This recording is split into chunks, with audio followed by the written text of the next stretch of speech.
She said she had known this man most of her life. And she said that she never thought this would happen when her little boy was in the care of someone that she trusted. But was she more at fault than she was leading on? And what had really happened that night to the little boy?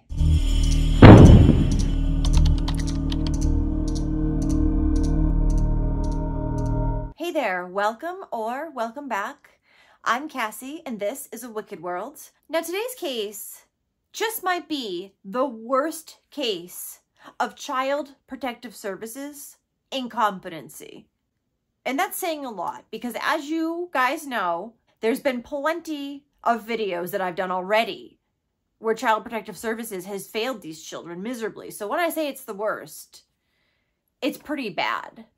This is the story of James Dunklee Cruz. James Dunklee was born on January 17th, 2015 in Albuquerque, New Mexico. He was a caring and sweet little boy. He loved Toy Story and the movie Cars.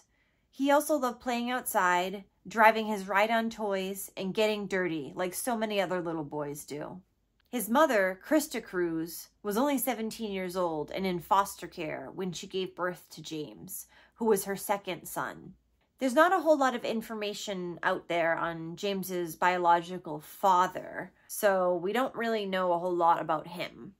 James lived with his mother, Krista Cruz. Krista was selfish, had mental health issues, and was a serial dater, jumping from one relationship to the next with no regards for her son's feelings or safety. Now, Krista had lost custody of her firstborn son in 2014 when his paternal side filed a civil action suit alleging that she was an unfit parent. And boy, were they right.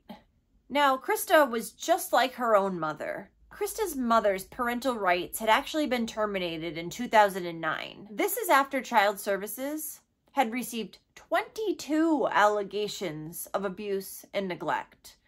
So they were failing this girl all the time too. They finally stepped in, but that's a lot, 22? Before she was finally taken away for good. Yet somehow after James was born, him and Krista were allowed to go live with Krista's biological mother, the same one that she had been taken away from only 6 years prior. Now, Child Services received 3 reports of abuse or neglect of James before he was even 7 months old. At only 3 years old, James would often wander outside on his own in the middle of the night outside of the apartment that the family lived in. He was also once found cowering under the dark stairs at the family's apartment complex, holding onto his 2 teddy bears.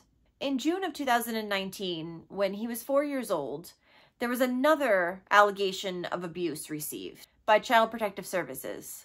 Krista's live-in boyfriend at the time was physically abusing James and Krista as well. James told the social worker that the boyfriend had been hitting him with various different objects. He also said that he would often shower with this man that he was not related to. That's not normal. When James was later asked if this boyfriend of Krista's ever touched him, he would say yes. James was placed with his maternal aunt until soon later a safety plan was made and James was returned to his mother. According to the safety plan, James was to go to counseling and Krista was referred to housing assistance and given bus passes to help her. No counseling though. Her mind, great. The kids? Then again, on September 18th of 2019, Child Protective Services received a report with allegations of neglect of James. They said that his mother was leaving him unattended. The police had actually been called when someone saw James running around outside the apartment at night. Krista's excuse was that friends had been babysitting him, but then they left without telling her. I don't think that was the reason why. At this time, Krista also told the social worker that she had been evicted from her apartment and needed to get out within the next 2 days. But she said that she was going to be possibly moving in with her friends, Pamela Esparza, her boyfriend Zarique Marquez, and their 2 children. She had known them since they were kids. The couple lived at the Cinnamon Tree Apartments in Albuquerque, New Mexico. The caseworker asked Krista what the address of the apartment was so that they could do home visits, and she never received a reply back from Krista. The caseworker then attempted to contact her 4 more times within the next 2 weeks. The case was just eventually closed as unsubstantiated. While Krista and James were living with her friends, since the couple had children of their own, they would often babysit James as well. But then, only weeks after moving in, on October 18th, 2019, Krista took James to the Duke City Urgent Care because his arm was hurting. It turned out, James had a dislocated shoulder at the time. Child Services, as well as the Albuquerque police, were called after a doctor had discovered that James had bruised genitalia as well. When a more thorough exam was done of James, it was also discovered that he had even more bruising, along with a black eye, a cut to his face, a swollen hand, an arm injury, and he was still in a diaper. Meanwhile, James's mother, Krista, had excuse after excuse. She said that she did not know about any of the abuse that was going on and blamed the bruises on him falling down at the playground. You want to shut the door? Yeah, let's shut the door. Alright, hon, we're going to take some photos, okay? Please open the door because it's hot. Oh, it's hot? You hot? Oh, gosh, okay. Okay, alrighty. What happened to your arm? It probably just caught me and then I got owie. Oh, boy, okay. Alright, so just need you to look right in the camera, okay? We have a little ruler here. It's plastic. So I'm going to put this next to your nose where your owie is, okay? Okay.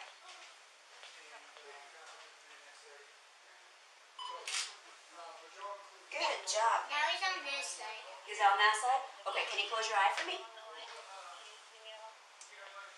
Keep your eye closed. Doing a good job. There we go. Oops. That's okay. That'll work. Okay. Hey, look. Want to see? You want to see what?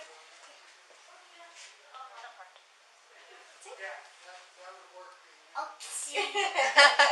That's okay. Oopsie. All right, can I see your back? Can you turn around for me? Can we take your little sling off for now? Yeah. We'll put it right back on. We're going to relook at all your owies you showed me earlier, okay? Yeah.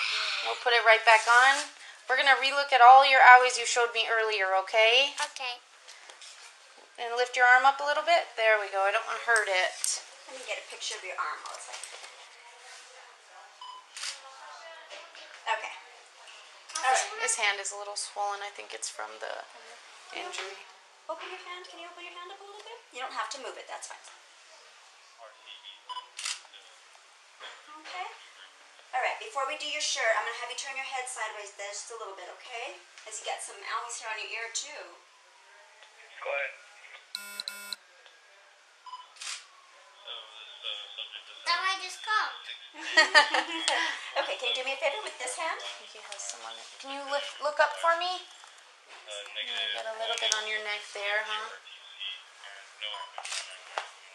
I thought that was going to come. The one. No. All right, so you turn your head to the side this way a little bit. Can you do me a favor with this hand? Can you hold your ear forward for me? Yeah, just pull it forward just a little bit. Oh, not that part. That part. Pull There it you forward. go. Pull it forward. There you go. Good job. Just hang tight by that 20 in case that female leaves.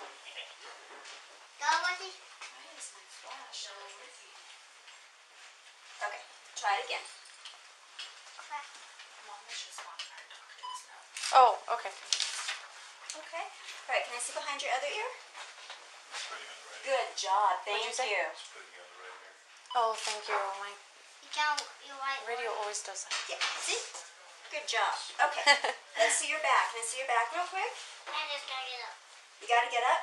Are you okay getting up? I can get up. Okay. James, at this point, had suffered injuries from 3 different men, including Krista's new roommate, Zarek. The other roommate, Pamela, soon showed up at the urgent care as well, and she blamed James's bruises on her 2-year-old daughter. James was taken into emergency temporary care. It was suspected that Zarek had caused many of the little boy's injuries. 3 days later, on October 21st, a home visit was conducted. Now, I don't know what was seen or what was said. It must have been some kind of magic, because James was released back into his mother's care. They deemed his case safe with a plan. So in other words, Krista had a written agreement that she had signed with Child Services saying that she would take the proper steps in order to ensure James's safety. October 21st. Written and signed, okay? So even though there was now, on top of neglect, physical and sexual abuse going on, he was still allowed to stay with his mother.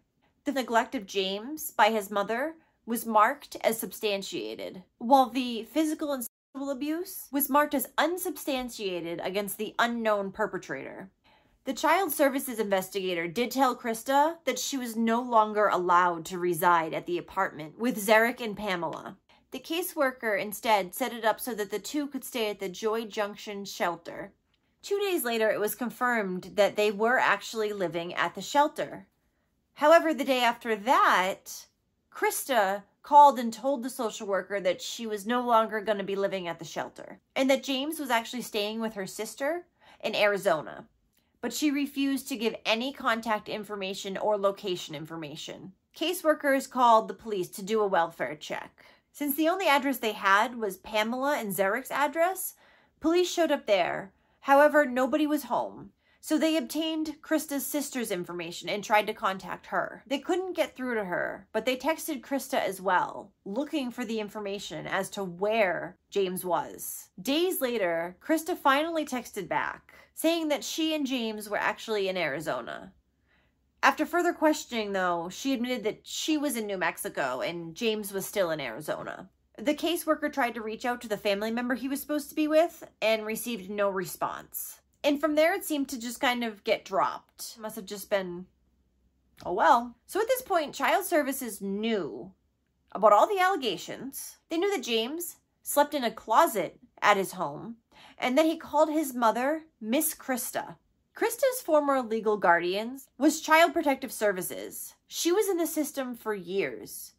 Given that, Child Protective Services knew her mental health history, knew her history of trauma, her involvement in domestic violent relationships, her inability to regulate her emotions, and her inability to parent a young child. They knew James was in danger beginning just days after he was born, but they never sought to legally remove him from his mother's care. On the evening of December 10th, 2019, Zarek was watching James because apparently him and his mother had moved back in even though they weren't supposed to. The other two children were there at the time as well. Around 10 p.m., a 911 call was placed from the apartment, and the Albuquerque police were dispatched to the home. The caller said that James was unresponsive. When the EMTs arrived, they said that James appeared unconscious and not breathing. EMTs asked how long that James had been unconscious and not breathing, and Zarek said 20 minutes. He was gone. Zarek also told them at this time to ignore the burn on the little boy's ear because it was just a little electrical burn from another incident. Not the time, dude. James was transported to the University of New Mexico Hospital, where he was pronounced dead at 10:44 p.m. According to Zarek, he had been babysitting James and his two children, while Pamela had brought Krista to work. He said that James was laying on the floor while he was looking for underwear in his dresser. Zarek says that he tripped on something and then fell on James knee first. I don't know how you would even fall knee first. Is that even possible? Anyways, didn't happen. He said that James started panting, took a couple of steps, collapsed, and then hit his head. At this point, he says he contacted Pamela and told her that her and Krista needed to come home because James was acting weird. When Pamela and Krista arrived back home, that's when 911 was called. He didn't call before that. He could have probably saved James had he called before the entire time it took the two of them to get back home. James had numerous observable injuries, and this is not even all of them. He had bruising all over his entire body, including places you wouldn't even expect to see bruises, like the top of his foot and the back of his knee. He also had a bloody upper ear, an abrasion to his chin, abrasions to his right knee, a bump to his head. The inside of his bottom lip was cut, and he had a large scratch on his neck. The doctor found that many of these injuries were not consistent with Zarek's story. The autopsy then confirmed that the boy also had massive internal injuries on top of all that. James's cause of death was blunt force trauma to the head and torso trauma. He also had a healing jaw fracture and a healing subdural hemorrhage. Officers noticed that Zarek had a bruised and swollen hand. When they asked him about it, he said that he was in a fight at work weeks ago, but then changed his story to say that he punched a car after hearing about James being dead. Security footage shows him punching nothing. Nothing. Zarek's 2-year-old daughter also told investigators that her father jumps on James too hard when he's angry. The girl said that James was hurt and would say, ow, ow, ow, and she was worried about him. She's 2. Detectives also found text messages between Zarek and Pamela, and it went back months, talking about beating the children, lying about a bruise on James' leg, and talking about hating James and Krista. In one text, Pamela said that she told a crying James to shut up and nobody cares. This was in regards to a leg injury that the poor little boy had. The text also asks Zarek to lie to her mother about how the little boy received the injury, saying maybe they should blame the other child instead. Pamela told the police that when the couple had brought James over for Thanksgiving, the poor little boy could barely even walk. And she said he was really in pain, but Pamela said that he just had a weak leg. The only child services caseworker that had ever investigated the home while James was living with Zarek and Pamela had been begging her bosses to do the right thing and to take him into custody. They said no and told her to calm down. After the little boy's death, Krista tried to say that she did everything to save him. She said that James always came before herself. She said that when she lived in Rio Rancho, she would walk back and forth to work just so that she could support him. Yeah, that's your job as a mother. You're not doing anything special or out of the ordinary. At a vigil that was held for James days after his death, Krista got up and spoke. And she said she believes that the man hurt James, but she doesn't know how. And she said, I trusted this person with my life.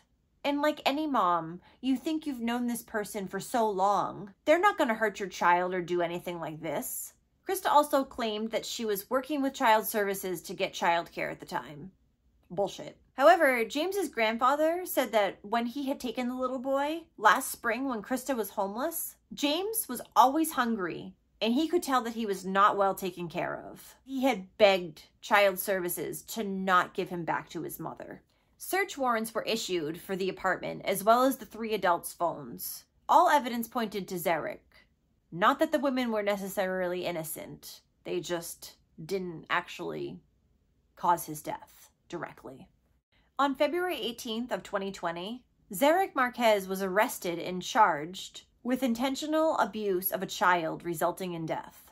Over a year later, on December 13th, 2021, finally, Krista Cruz and Pamela Esperez were charged with reckless abuse of a child resulting in death. Zarek is also trying to withdraw the plea that he made in March of 2020. He had pleaded guilty to intentional child abuse resulting in death, but he was asking to back out of the plea, saying that he didn't understand that he was going to be spending life in prison. He thought that he was going to be getting out after 30 years. What the sentence actually outlined in the plea deal was that he would be serving life and would be eligible for parole after 30 years. He read this and signed it. It was in exchange for avoiding other charges. He thought that he was just going to be automatically released after 30 years. He says he misunderstood it. The judge quickly denied the motion, even reminding him that back in March, he asked Zarek if he had any questions about the plea deal, and Zarek remained silent. James's grandfather has filed a wrongful death lawsuit on behalf of the family. They say that James's child services caseworker fought to get him out of his mother's custody. However, her supervisors were the ones that told her no and to calm down.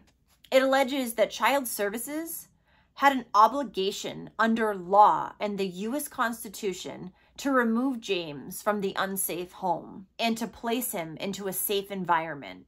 The lawsuit also includes allegations that child services tried to cover up how they handled the case. The child services manager had instructed the caseworker to delete her notes from her phone before they even got entered into the system. They believed that all picture evidence was destroyed. The caseworker also turned in the phone where it was reset to factory settings. This lawsuit that's filed on behalf of James' estate seeks unspecified damages, but also wants to see change in the policies and procedures at child services that are intended to prevent the failures that happened in James's case. A federal lawsuit was also filed with many of the same allegations as the lawsuit that James's estate had filed, stating that Child Protective Services had failed in protecting James, as well as covered up important information. Well, thank you for listening to all of James's story today. It's unbelievable that with all the allegations and reports of abuse and neglect and the proof that was behind it, that James was never removed from his mother's custody. Not only did she hurt that little boy and treat him like he didn't matter, she let numerous other people hurt him as well. Even though he kept a smile on his face, that little boy lived a terrible life. She's a terrible human being, and I don't know how anybody could let a child stay with a monster like that. So thank you for joining me today. If you do like true crime stories, don't forget to subscribe below or give this video a like. Both are really appreciated. Let me know if there are any other cases that you do want me to cover in the future. I really love to hear your suggestions. So until next time, thank you for watching A Wicked World. Take care, guys. Bye.